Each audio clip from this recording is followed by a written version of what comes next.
The Honduran President Juan Hernandez succumbed to the pressure of thousands of protesters that for over a month have been demanding the creation of an international anti-impunity commission to investigate Hernandez and his cabinet for their supposed participation in a multi-million-dollar embezzlement of the country's public health system.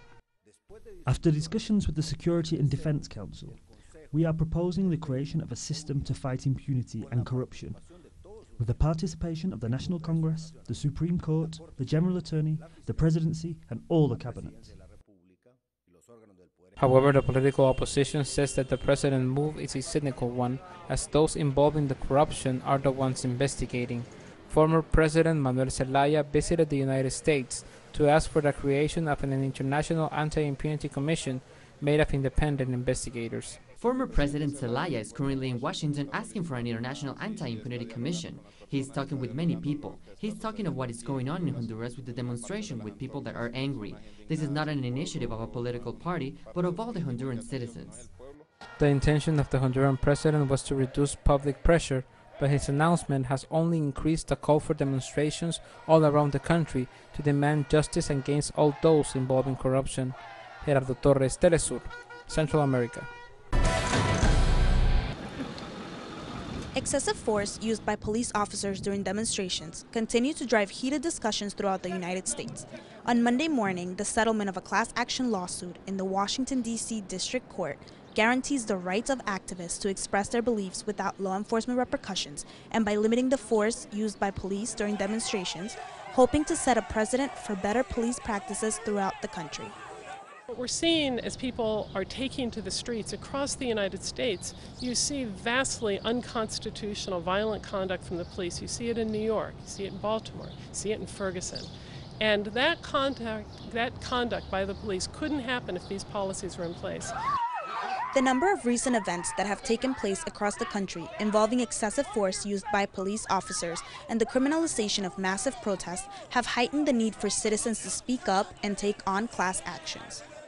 These are problems we now see in many other cities in the U.S., and so this could be a real model for other cities dealing with problems and the need for people to speak out post-Ferguson and other horrible problems we've had in some of our cities.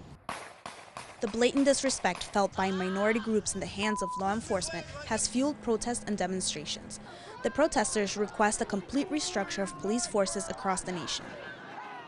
What we're seeing around the United States is this mass movement demanding police reform, where the police have acted from time immemorial with racist police violence against communities of color in the United States. But people are now rising up, black people, white people, people of color across the board standing together to oppose racist police violence and to demand reform. Although this lawsuit may seem as a small win in such a fundamental fight for rights, the question still remains whether this will resonate with the rest of the country and more states will begin to adopt the initiative. Bianca Perez, teleSUR, Washington, D.C. Journalist Laura Grados discovered a conflict of interest for ultra-conservative Cardinal of Peru, Archbishop of Lima, and member of Opus Dei, Juan Luis Cipriani. For decades, Cipriani has used his position in the Catholic Church to outspokenly criticize social movements and protests against extractive industries, while the Archdiocese of Lima became an investor in stock of one of the most controversial mining companies, Yanacocha. It is a for-profit organization. And does it pay taxes with those for-profit investments? Because on its tax ID, the Archdiocese appears as a religious association carrying out religious activities. However, the activities that we have shown are not religious at all. Then, how does the state treat the Catholic Church? On Monday, Grados released a second article showing how the Lima Archdiocese charges the state for parking spaces, rentals, and also provided documents of Cipriani's personal investments in one of the largest construction companies in the country. Such ventures contrast with the current turn that the Vatican is taking under the leadership of Pope Francis, who is instead embracing the more austere aspects of Catholicism. Cardinal Cipriani has always sided with businesses and the government in office.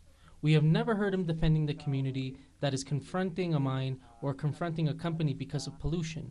His voice is not on the side of the indigenous people nor the farming communities. Several analysts have argued that one of the reasons the Pope will not be visiting Peru are the differences he has with Cipriani. In addition to defending extractive companies, Cipriani was a staunch supporter of former head of state Alberto Fujimori, currently serving in prison for crimes against humanity, and he continually condemns LGBT, women, and environmental activists.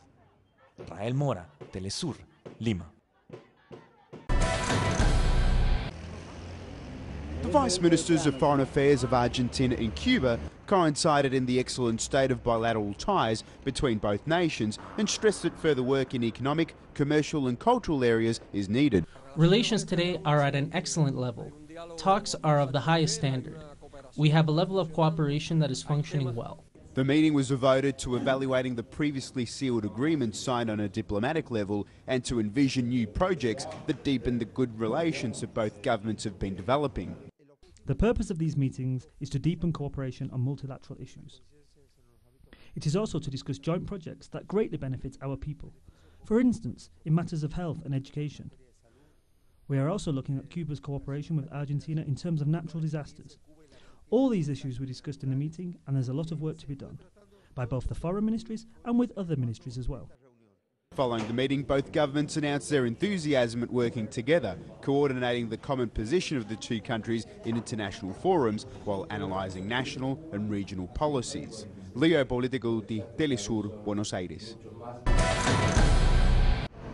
Jacqueline still cannot understand how her brother disappeared in Bogotá, and just 2 days after he was presented as a guerrilla member killed in combat, hundreds of kilometers away from where he was last seen.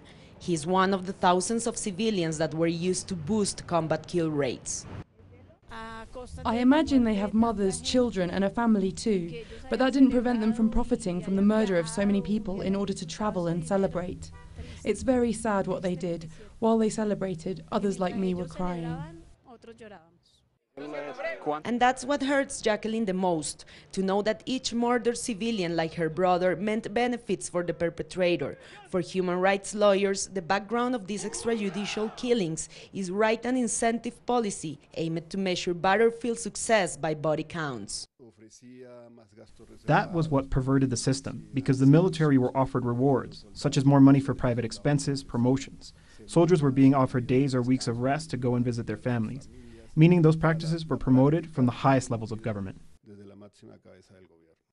The majority of the more than 5,000 murders of this kind happened between 2002 and 2008 under former President Álvaro Uribe. Some 3,000 investigations have been carried out, but failing to name high-ranking officials, preferring to depict these crimes as isolated incidents perpetrated by random soldiers at operational levels.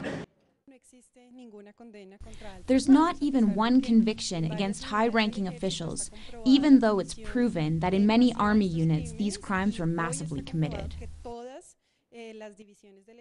As the Attorney General has called in for questioning 4 retired generals, including former Army Commander Mario Montoya, victims believe that the crimes will remain under impunity as long as high-ranking officials are not judicially linked to the investigations. Natalia Margarita, TeleSUR, Bogotá, Colombia. Muchas gracias, señor fiscal.